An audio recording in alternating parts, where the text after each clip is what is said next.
ಚುರುವಿಗೆ 6 stand silk thread ತೆಗೆದುಕೊಂಡು ಅದಕ್ಕೊಂದು knot ಹಾಕಿ, ನಾಟು ಮೇನ್ ಫ್ಯಾಬ್ರಿಕ್ನ ಬ್ಯಾಕ್ ಸೈಡ್ ಬರುವ ಹಾಗೆ ಈ ರೀತಿಯಲ್ಲಿ ಹಿಡ್ಕೊಂಡು ಒಂದು ಸಿಂಗಲ್ ಕ್ರೋಶೆ ಹಾಕಿಕೊಳ್ಳೋಣ. ನಾನು ನೀಡಲ್ ನಂಬರ್ 11.07 mm ಯೂಸ್ ಮಾಡ್ತಾ ಇದ್ದೇನೆ. ಆ್ಯಸ್ ಯೂಶ್ವಲ್ ನಾನು ಯೂಸ್ ಮಾಡೋದು ಅದೇ ನೀಡಲ್ ನಂಬರ್ ಆಗಿರ್ತದೆ. ನೆಕ್ಸ್ಟ್ ಅದರ ಪಕ್ಕದಲ್ಲೇ ಇನ್ನೊಂದು ಸಿಂಗಲ್ ಕ್ರೋಶೆ ಹಾಕಿಕೊಳ್ಳೋಣ. ಆಗ ಥ್ರೆಡ್ ಸೆಕ್ಯೂರ್ ಆಗಿರ್ತದೆ. ಇನ್ನು 2 ಚೈನ್ ಸ್ಟಿಚ್ ಹಾಕಿಕೊಳ್ಳುವ. ಈ ಡಿಸೈನ್ ಒಂದು ರೀತಿ ಡಿಫ್ರೆಂಟ್ ಆಗಿದೆ ನೋಡಲಿಕ್ಕೆ. ಎಲ್ಲಿಗೆ ಬರ್ತದೆ ನೋಡಿ, ಅಲ್ಲಿಗೆ ಸಿಂಗಲ್ ಕ್ರೋಶೆ ಮಾಡಿಕೊಳ್ಬೇಕು. ಇದನ್ನು ವಿದೌಟ್ ಟಸಲ್ ಕೂಡ ಯೂಸ್ ಮಾಡ್ಬೋದು. ಈ ಡಿಸೈನನ್ನು ವಿತ್ ಟಸಲ್ ಕೂಡ ಮಾಡ್ಬೋದು. ಟೋಟಲ್ 3 ಟೈಮ್ಸ್ 2 ಚೈನ್ ಸ್ಟಿಚ್ಚನ್ನು ಹಾಕ್ಕೊಳ್ಬೇಕು. 2 chain stitch single crochet, 2 chain stitch single crochet. ಈಗ ಇಲ್ಲಿ 2 ಟೈಮ್ಸ್ ಆಗಿದೆ. 2 ಚೈನ್ ಸ್ಟಿಚ್ ನೋಡಿ, ಇನ್ನೊಂದು ಸತಿ ಹಾಕೊಳ್ಳುವ. 1 2 ಎಲ್ಲಿಗೆ ಬರ್ತದೆ ನೋಡಿ, ಎಕ್ಸಾಕ್ಟ್ ಪಾಯಿಂಟಿಗೆ ಸಿಂಗಲ್ ಕ್ರೋಶೆ. ಇಲ್ಲಿಗೆ ಬರ್ತದೆ, ಇಲ್ಲ ಗೊತ್ತಾ, single crochet. Next 3 chain stitch ಹಾಕ್ಕೊಳ್ಬೇಕು. ಈ ನಂಬರ್ಸನ್ನೊಂದು ನೆನಪಲ್ಲಿ ಹಿಡ್ಕೋಬೇಕು. ಎಷ್ಟು ಸತಿ 2 ಚೈನ್ ಸ್ಟಿಚ್ಚು, ಎಷ್ಟು ಸತಿ 3 ಚೈನ್ ಸ್ಟಿಚ್ಚು ಅಂತ. 3 ಚೈನ್ ಸ್ಟಿಚ್ ಆಯಿತಾ? ಎಲ್ಲಿಗೆ ಬರ್ತದೆ ನೋಡಿ, ಅಲ್ಲಿಗೆ ಸಿಂಗಲ್ ಕ್ರೋಶೆ ಮಾಡಿಕೊಳ್ಳುವ. ಇನ್ನೊಂದು ಸತಿ 3 chain stitch. 3 chain stitch total 2 times ಹಾಕ್ಕೊಳ್ಳಿಕ್ಕೆ. 1 2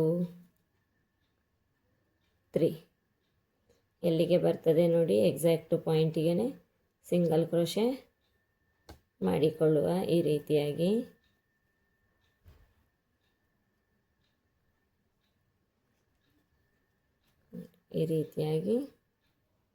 ಕಾಣಿಸ್ತದೆ.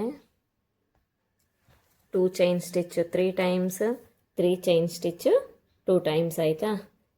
ಇವಾಗ 10 ಚೈನ್ ಸ್ಟಿಚ್ ಹಾಕೊಳ್ಳುವ. 1 2 3 4 5 10 ಹಾಕೋಬೇಕು. 5 6 7 8 9 10 ಚೈನ್ ಸ್ಟಿಚ್ ಹಾಕಿ ಫ್ಯಾಬ್ರಿಕನ್ನು ಉಲ್ಟಾ ತಿರುಗಿಸ್ಕೊಳ್ಳುವ. ಉಲ್ಟಾ ತಿರುಗಿಸಿ ಇಲ್ಲಿ 3 ಚೈನ್ ಸ್ಟಿಚ್, ಇದು ಒಂದು ಬ್ಲಾಕ್ ಇತ್ತ, ಇನ್ನೊಂದು ಬ್ಲಾಕ್ ಉಂಟು. ಈ ಚೈನ್ ನೋಡಿದರೆ ಇದು ಫಸ್ಟ್, ಇದು ಸೆಕೆಂಡ್ ಇದೆ. ಈ ಬ್ಲಾಕಿನ ಸಿಂಗಲ್ ಕ್ರೋಶೆ ಇದೆ ಅಲ್ವಾ, ಅಲ್ಲ ಗೊತ್ತಾ, ಇದನ್ನು ಸಿಂಗಲ್ ಕ್ರೋಶೆ ಮಾಡಿ, ಸಿಂಗಲ್ ಕ್ರೋಶದ ಮೇಲೆ ಸಿಂಗಲ್ ಕ್ರೋಶೆ ಮಾಡಿ ಫಿಕ್ಸ್ ಮಾಡಿಕೊಳ್ಳುವ.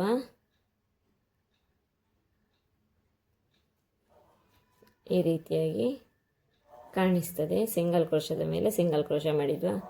ನೆಕ್ಸ್ಟ್ ಈ 2 ಚೈನ್ ಸ್ಟಿಚ್ಚಿನ ಬ್ಲಾಕ್ ಉಂಟಾ, ಆ 2 ಚೈನ್ ಸ್ಟಿಚ್ಚಿನ ಬ್ಲಾಕಿಗೆ 2 ಚೈನ್ ಸ್ಟಿಚ್ ಹಾಕಿ, ಎಲ್ಲಿ ಸಿಂಗಲ್ ಕ್ರೋಶೆ ಹಾಕಿದ್ವಾ ಅಲ್ಲ ಗೊತ್ತಾನೆ, ಸಿಂಗಲ್ ಕ್ರೋಶೆ ಹಾಕಿ ಥ್ರೆಡ್ಡನ್ನು ಫಿಕ್ಸ್ ಮಾಡಿಕೊಳ್ಳುವ. ಇನ್ನು ನೆಕ್ಸ್ಟು ಫ್ಯಾಬ್ರಿಕನ್ನು ಸೀದಾ ಸೈಡಿಗೆ ತಿರುಗಿಸಿಕೊಳ್ಳುವ. ಸೀದಾ ಸೈಡಿಗೆ ತಿರುಗಿಸ್ಕೊಂಡಾದಮೇಲೆ ಒಂದು ಲೂಪ್ ಉಂಟಾ, ಇನ್ನೊಂದು ಲೂಪು ಸೀದಾ ಸೈಡಿಗೆ ತಿರುಗಿಸ್ಕೊಂಡು ಅಲ್ವಾ. ನೆಕ್ಸ್ಟ್ ಇಲ್ಲಿ ಒಂದು ಲೂಪ್ ಉಂಟಾ, ಇನ್ನೊಂದು ಲೂಪ್ ತೆಕ್ಕೊಂಡು ಇಲ್ಲಿ ಈ ನಾವು 10 ಚೈನ್ ಸ್ಟಿಚ್ ಹಾಕಿದ್ವಲ್ಲ ಅದರ ಒಳಗಡೆಗೆ ಡೈರೆಕ್ಟ್ ಬಂದು ಆ 2 ಚೈನ್ ಸ್ಟಿಚ್ ನಾವು ಉಲ್ಟಾ ಮಾಡಿ ಹಾಕಿದ್ದನ್ನು ಏನು ಮಾಡಲಿಕ್ಕಿಲ್ಲ. ಈ 3 ಲೂಪಿನಲ್ಲೂ ಒಟ್ಟಿಗೆ ತಗೋಬೇಕು. ಹಾಫ್ ಡಬಲ್ ಕ್ರೋಶೆ ಆಗ್ತದೆ. ನೆಕ್ಸ್ಟ್ ಅದರ ಪಕ್ಕದಲ್ಲೇ ಇನ್ನೊಂದು ತಗೋಬೇಕು.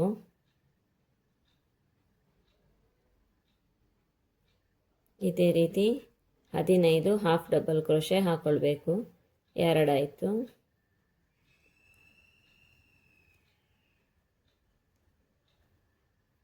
ಮೂರು 4 ಇದೇ ರೀತಿಯಲ್ಲಿ 15 ಮಾಡಬೇಕು. 5 ನಾನು 15 ಆದಮೇಲೆ ಏನು ಮಾಡಬೇಕು ಅಂತ ಹೇಳ್ತೇನೆ.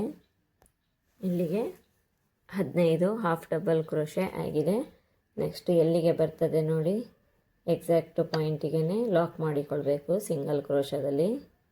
ಇದು ಇಲ್ಲಿಗೆ ಬರ್ತದೆ, ಇಲ್ಲ ಗೊತ್ತಾ, ಸಿಂಗಲ್ ಕ್ರೋಶ ಮಾಡಿ ಇದನ್ನು ಲಾಕ್ ಮಾಡಿಕೊಳ್ಳುವ.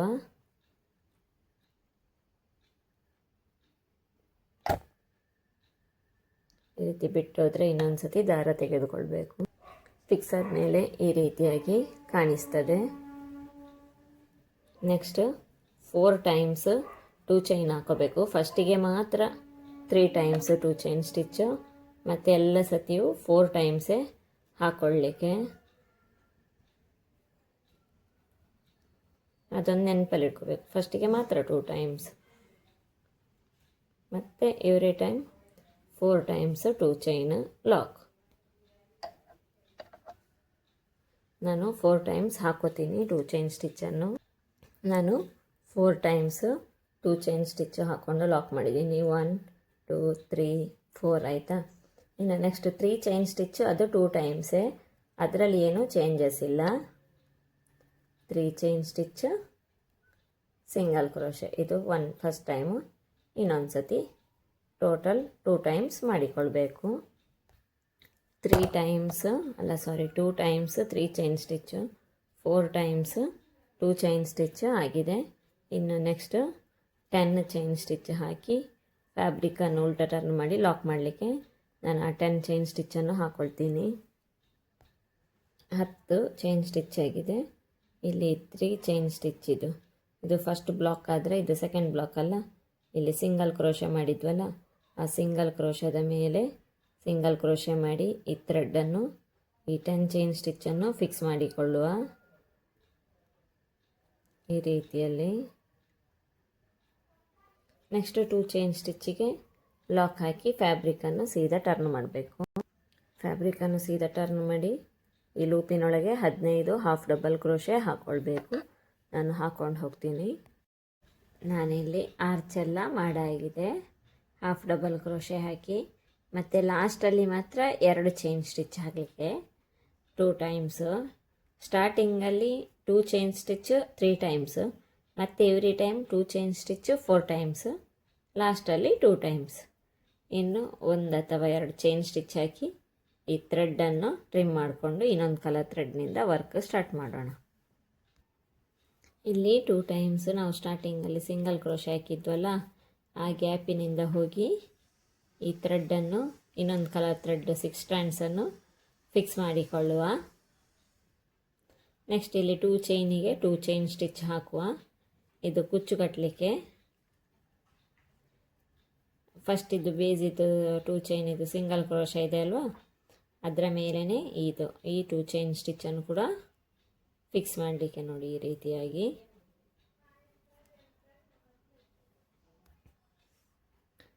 ನೆಕ್ಸ್ಟು ಈ 2 ಚೈನ್ ಸ್ಟಿಚ್ಚನ್ನು ಟಚ್ ಮಾಡಲಿಕ್ಕಿಲ್ಲ, ಅದು ಹಾಗೆ ಇರ್ತದೆ.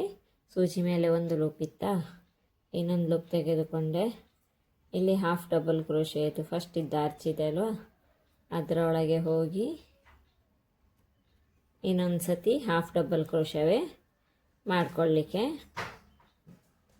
ಒಂದು ಹಾಫ್ ಡಬಲ್ ಕ್ರೋಶೆ ಆಯಿತಾ.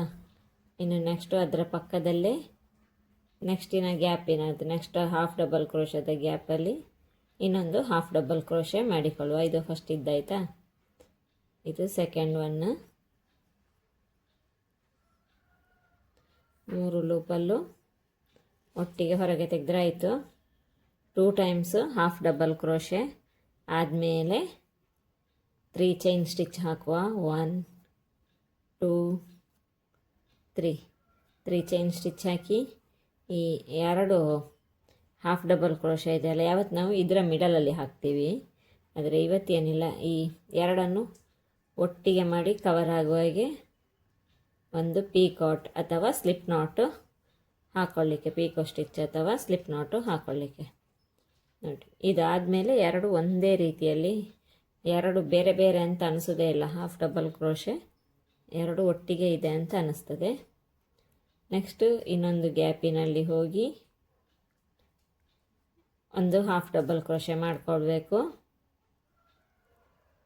ನೆಕ್ಸ್ಟ್ ಅದರ ನಂತರ ಇನ್ನೊಂದು ಗ್ಯಾಪಲ್ಲೂ ಅದರ ಪಕ್ಕದ ಹಾಫ್ ಡಬಲ್ ಕ್ರೋಶೆಕ್ಕೂ ಹೋಗಿ ಹಾಫ್ ಡಬಲ್ ಕ್ರೋಶೆ ಮಾಡಿಕೊಳ್ಬೇಕು.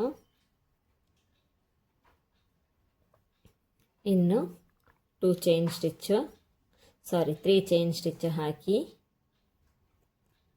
ಪೀಕಾಟ್ ಮಾಡಿಕೊಳ್ಬೇಕು. ಎರಡಕ್ಕೂ ಒಟ್ಟಿಗೆ ಪೀಕಾಟ್ ಮಾಡಿಕೊಳ್ಳಲಿಕ್ಕೆ. ಇನ್ನು ಇದೇ ರೀತಿ ಒಟ್ಟಿಗೆ 4 ಮಾಡ್ಕೋಬೇಕು. ಎರಡೆರಡರಾಗೆ ನಾನು 4 ಮಾಡಿಬಿಟ್ಟು ನೆಕ್ಸ್ಟ್ ಏನು ಮಾಡಬೇಕು ಅಂತ ಹೇಳ್ತೇನೆ. ಇನ್ನೀಗ ನೆಕ್ಸ್ಟ್ ಸ್ಟಫ್ ಇಲ್ಲಿ ನಾವು 2 ಹಾಫ್ ಡಬಲ್ ಕ್ರೋಶೆ ಹಾಕಿ 2 ಹಾಫ್ ಡಬಲ್ ಕ್ರೋಶೆಯನ್ನು ಕವರ್ ಆಗುವ ಹಾಗೆ ಪೀಕಾಟ್ ಮಾಡ್ಕೊಂಡ್ವಿ. ಅಂದರೆ 4 ಪೀಕಾಟ್ ಆಗಿದೆ. 8 ಹಾಫ್ ಡಬಲ್ ಕ್ರೋಶೆಗೆ ನೆಕ್ಸ್ಟ್ ಇನ್ನೊಂದು ಬೀಡ್ ಇನ್ಸರ್ಟ್ ಮಾಡಬೇಕು. ಬೀಡ್ ಲಾಕ್ ಹಾಕ್ಕೊಳ್ಳಿಕ್ಕಿಲ್ಲ. ಅದರ ನೆಕ್ಸ್ಟ್ ಗ್ಯಾಪಲ್ಲೇ ಹೋಗಿ half double crochet as usual ನನಗೆ 2 ಟೈಮ್ಸ್ ಹಾಫ್ ಡಬಲ್ ಕ್ರೋಶೆ ಹಾಕಿ ಒಂದು ಪೀಕಾಟ್ ಹಾಕ್ಕೊಳ್ಬೇಕು. ನಾನು ಹಾಕ್ಕೊಳ್ತೀನಿ. ಇಲ್ಲಿ 2 ಹಾಫ್ ಡಬಲ್ ಕ್ರೋಶೆ ಆಗಿದೆ. ಇನ್ನು 3 ಚೈನ್ ಸ್ಟಿಚ್ ಹಾಕಿ ಒಂದು ಪೀಕಾಟ್ ಅಥವಾ ಸ್ಲಿಪ್ ನಾಟ್ ಹಾಕೋಬೇಕು. ಇದು ಎರಡಕ್ಕೊಟ್ಟಿಗೆ ಇಲ್ಲಿ ನೋಡಿ ಈ ರೀತಿಯಲ್ಲಿ. ಇನ್ನು ಇದೇ ರೀತಿ 3 ಪೀಕಾಟ್ ಆಗಬೇಕು. ನಾನು 3 ಪೀಕಾಟ್ ಮಾಡಿಬಿಟ್ಟು ಲಾಸ್ಟಲ್ಲಿ ಏನು ಮಾಡಬೇಕು ಅಂತ ಹೇಳ್ತೇನೆ. ಇಲ್ಲಿ ನಾನು ಈಚೆ ಸೈಡು ಕೂಡ 4 ಪೀಕಾಟ್ ಸ್ಟಿಚ್ಚು ಮಾಡ್ಕೊಂಡಿದ್ದೀನಿ.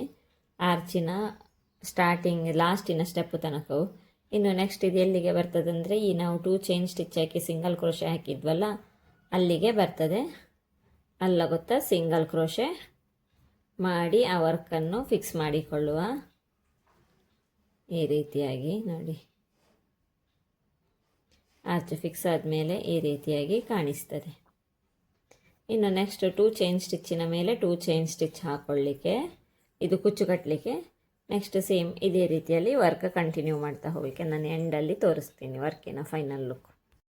ನಾನಿಲ್ಲಿ ವರ್ಕಿನ ಎಂಡ್ ತನಕ ಬಂದಿದ್ದೀನಿ. 2 ಚೈನ್ ಸ್ಟಿಚ್ ಬ್ಲಾಕಲ್ಲಿ 2 ಚೈನ್ ಸ್ಟಿಚ್ ಹಾಕ್ಕೊಂಡು ಇದ್ದೀನಿ. 2 ಚೈನ್ ಸ್ಟಿಚ್ ಹಾಕಿ ಸಿಂಗಲ್ ಕ್ರೋಶೆ ಹಾಕಿದ್ದೀನಿ. ಈಗ ವರ್ಕ್ ಎಂಡ್ ಮಾಡಲಿಕ್ಕೆ 2 ಎಕ್ಸ್ಟ್ರಾ ಚೈನ್ ಸ್ಟಿಚ್ ಹಾಕಿ ಈ ಥ್ರೆಡ್ಡನ್ನು ಟ್ರಿಮ್ ಮಾಡ್ಕೊಳ್ಳೋಣ. ಇನ್ನು ನೆಕ್ಸ್ಟ್ ಇಲ್ಲೊಂದು ಕುಚ್ಚು ಬರ್ತದೆ, ಇಲ್ಲೊಂದು ಕುಚ್ಚು ಬರ್ತದೆ. ಕುಚ್ಚು ಆದಮೇಲೆ ಈ ಡಿಸೈನ್ನ ಔಟ್ಲುಕ್ ಹೇಗೆ ಬರ್ತದೆ ನೋಡೋಣ. ಕುಚ್ಚೆಲ್ಲ ಕಟ್ಟಿ ಆದಮೇಲೆ ಡಿಸೈನಿನ ಫೈನಲ್ ಲುಕ್ಕು ಈ ರೀತಿಯಾಗಿ ಕಾಣಿಸ್ತದೆ ನೋಡಿ. ಸೆಮಿ ಬ್ರೈಡಲ್ ಸಾರಿ ಕುಚ್ಚು ಅಂತಲೇ ಹೇಳ್ಬೋದು. ತುಂಬ ಸಿಂಪಲ್ಲು ಅಲ್ಲ, ಮೀಡಿಯಮ್ ಗ್ರ್ಯಾಂಡಾಗಿ ಸೆಮಿ ಬ್ರೈಡಲ್ ಸಾರಿ ಕುಚ್ಚು ಅಂತ ಹೇಳ್ಬೋದು ಈ ಡಿಸೈನನ್ನು. ನೀವು ಕೂಡ ಟ್ರೈ ಮಾಡಿ, ತುಂಬಾ ಈಸಿಯಾಗಿದೆ ಈ ಡಿಸೈನು. ಟ್ರೈ ಮಾಡಿಬಿಟ್ಟು ನನಗೆ ಹೇಳಿ. ಹಾಗೆ ನನ್ನ ಚಾನಲನ್ನು ಸಬ್ಸ್ಕ್ರೈಬ್ ಮಾಡೋದನ್ನು ಮರೆಯದಿರಿ. Thank you.